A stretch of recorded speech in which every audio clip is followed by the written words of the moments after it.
সূরা কাউসার বলতে জনগণে সহজে চিনি ইন্না আ'তাইনা সূরা। সারা কোরআনে 30খানা পারা আছে। এই সূরাখানা হলো 30 নম্বর পারার সূরা। সারা কোরআনে 114খানা সূরা আছে।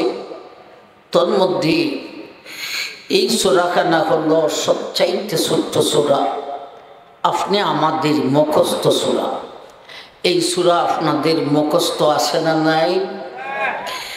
আমার ভাইজান, এই সূরাতে আল্লাহ কি বলেছেন? মুখস্থ সূরা, ছোট্ট সূরার আলোচনা শুনতাম। ভাই, সূরার ভিতরে আমরা প্রবেশ করার আগে কিছু কথা শুনতে হবে। এই সূরাখানা যদিও আমাদের মুখস্থ, কিন্তু তার ভিতরে কি আছে অনেকেরই জানা নেই। ঠিক না বেটি? সূরাখানা যদিও ছোট, তার আলোচনা ছোট নয়। আলোচনা অগাধের পরিমাণ আটলান্টিক মহাসাগরে পানির যেই পরিমাণ। একদিনে বসে যেমন সাগর শুকানো সম্ভব না, একদিনের এক অধিবেশনে সূরা কাউসারের পূর্ণাঙ্গ আলোচনা মুঠেও শেষ করা যাবে না। এই সাগর পরিমাণ আলোচনা থেকে চায়ের চামচ দিয়ে আপনাদের সামনে কিছু ঢেলে দিব ইনশাআল্লাহ।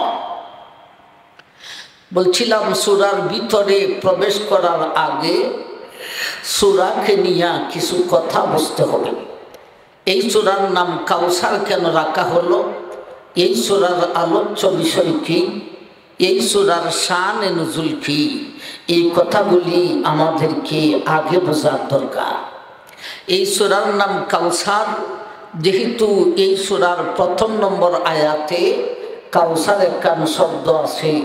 আপনারা কি বলেন, আছে না নাই? সেই শব্দের দিকে লক্ষ্য করে আল্লাহ সূরার নাম দিয়েছেন সূরা কাউসার। এই সূরার আলোচ্য বিষয়ে তাফসীরে হাক্কানীতে আল্লামা আব্দুল হক রহমতুল্লাহি আলাইহি লিখেছেন, কোরআনে 114খানা সূরার মধ্যে 112খানা সূরার এক অবস্থা, বাকি 2খানা সূরার আলাদা আরেকটি অবস্থা। 112টি সূরার অবস্থা হলো সেই সূরাগুলিতে একটা বিষয় নিয়ে আলোচনা করেন নাই, এক একটি সূরাতে বহু বিষয় নিয়ে আলোচনা করেছেন। বাকি রইল 2খানা সূরা। এই 2খানা সূরাতে বহু বিষয় নিয়ে আলোচনা করেন নাই, বরং যেই বিষয় দিয়ে আলোচনা শুরু করেছেন সেই বিষয় দিয়া আলোচনাকে শেষ করেছেন। বুঝে থাকলে উত্তর দেন। এমন সূরা সারা কোরআনে কয়খানা? 2খানা। 2খানা সূরা হলো 30 নম্বর পারার। 2খানা সূরা হলো ছোট্ট ছোট্ট। একখান সূরার নাম সূরা ইখলাস, আর একখান সূরার নাম সূরা কাউসার। সূরা ইখলাসকে জনসাধারণ কুল হুয়াল্লাহ বলে চিনে, আর সূরা কাউসারকে জনসাধারণ ইন্না আ'তাইনা বলেছে। কুল হুয়াল্লাহতে বহু বিষয় নাই। যে বিষয় দিয়া আলোচনা শুরু করেছেন সেই বিষয় দিয়া আলোচনা শেষ করেছেন। এমনভাবে ইন্না আ'তাইনাতেও বহু বিষয় নাই। যেই বিষয় দিয়া আলোচনা শুরু করেছেন সেই বিষয় দিয়া আলোচনাকে শেষ করেছেন। আমরা তো সূরা কাউসার ইন্না আ'তাইনা সূরা নিয়ে কথা বলবো। তথাপিও কুল হুয়াল্লাহ সূরার বিষয়ে শুরু থেকে শেষ পর্যন্ত একটা বিষয়, ওই বিষয়ের নামটা অন্তত আমরা শুনতে পারি। তা হলো শানে খুদাবন্দি, আল্লাহর শান, আল্লাহর মান, আল্লাহর মর্যাদার আলোচনা। আমার ভাই, তাইলে 114খানা সূরার মধ্যে একখান সূরাকে আল্লাহ নিজের জন্য রিজার্ভ করেছেন। সেই সূরা হলো সূরা ইখলাস, কুল হুয়াল্লাহ সূরা। আল্লাহ নিজের জন্য একখান সূরাকে রিজার্ভ করে তার হাবিবের কথা বলেন নাই। হাবিবের জন্যে আরেকখান সূরাকে রিজার্ভ করেছেন, সেই সূরাই হলো ইন্না আ'তাইনা সূরা। তাইলে কুল হুয়াল্লাহতে আল্লাহর শান আর ইন্না আ'তাইনাতে বিশ্ব নবীর শান।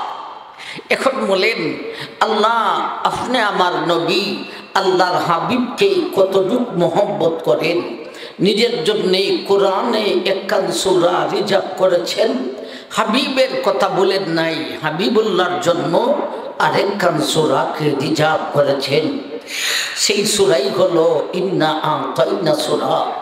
এই কথাগুলির আলোকে সূরা কাউসারের আলোচ্য বিষয় বের হয়ে আসে।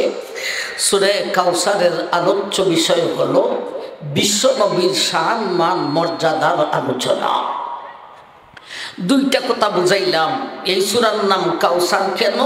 যেহেতু এই সূরার প্রথম নম্বর আয়াতে কাউসার একখান শব্দ আছে। এই সূরার আলোচ্য বিষয়ে বিশ্বনবীর শান মান মর্যাদার আলোচনা। সূরাকে নিয়ে আরেকখান কথা শুনতে হয়, সেই কথাটা শুনতে কিছুটা সময় লাগবে। সেইটা হলো এই সূরা কাউসারের শানে নুজুল কি। ভাই সূরা কাউসারের শানে নুজুল কি, এই কথা বোঝার আগে শানে নুজুল কাহাকে বলি, শানে নুজুল কিসকো কাহতে হে, আগে বোঝার দরকার। আমার ভাই জাহান, যেই সমস্যার সমাধানে, যেই প্রশ্নের উত্তরে, যেই ঘটনাকে কেন্দ্র করে, যেই অবস্থার পরিপ্রেক্ষিতে, যেই প্রেক্ষাপটে আল্লাহ সূরাকে নাযিল করেন, সেই প্রেক্ষাপট, সেই পরিস্থিতি, সেই অবস্থা, সেই ঘটনা, সেই প্রশ্ন, সেই সমস্যাটাই হবে এই সূরার শানে নুজুল। আমার ভাই, সূরা কাউসারকে আল্লাহ দুইটা সমস্যার সমাধানে নাযিল করেছেন। বুঝে থাকলে উত্তর দেন, সূরা কাউসারকে কয়টি সমস্যার সমাধানে নাযিল করেছেন? দুইটি। সমস্যা দুইটা কি, সমাধানটা কি? সমস্যা দুইটা আমরা বুঝবো সূরার ভিতরে প্রবেশ করার আগে, সমাধান বুঝবো সূরার ভিতরে